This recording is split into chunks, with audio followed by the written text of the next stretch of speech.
বন্ধু, আপনার উম্মতের প্রত্যেকের আমলনামা আমি আপনার হাতে দেখাবো, আপনার হাতে,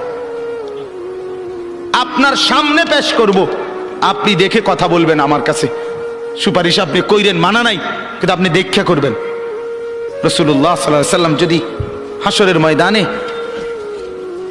এরকম আমলনামা খুলে উল্টায়, যদি হাসরের ময়দানে এরকম আমলনামা খুলে উল্টায়, আর পৃষ্ঠার পর পৃষ্ঠা দেখে ফজর নাই, জোহর নাই, আসর নাই, মাগরিব নাই, এশা নাই, শনিবার রবিবার, মদ জুয়া, অবৈধ উপার্জন, গান বাদ্য, নাটক, সিনেমা, জিনা, ব্যভিচার, বেহায়া, বেপর্দা, সব উল্টায়। আল্লাহ নবী সাল্লাল্লাহু আলাইহি সাল্লাম তখন বলবে, উম্মত কি এটা? উম্মত, আমার 23 বছরের এত চোখের পানির কথা একবারও মনে হয় নাই?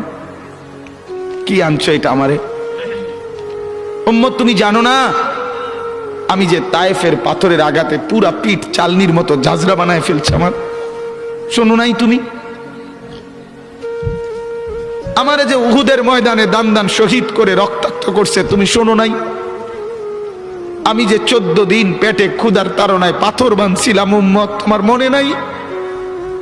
একবারও শোনো নাই আমার ক্ষুধার কষ্ট, আমার পিঠের ব্যথা, আমার দাঁতের ব্যথা, আমার কাঁধে 2টা কড়া ঢুকে গেছে? উম্মত, আমার ঘরে 3 মাস আল্লাহর নবীর স্ত্রী আয়েশা বলছে, আল্লাহর কসম উম্মত, নবীর স্ত্রী বলছে 3 মাস 3টা চাঁদ উঠছে ডুবছে, রাইনা হেলালান সুম্মা হেলালান সুম্মা হেলালান, 3 চাঁদ 3 মাসে নবীর 9 জন বিবির কারো ঘরে আম্মা জান আয়েশা বলে 1 ফোঁটা চুলায় আগুন জ্বলে নাই।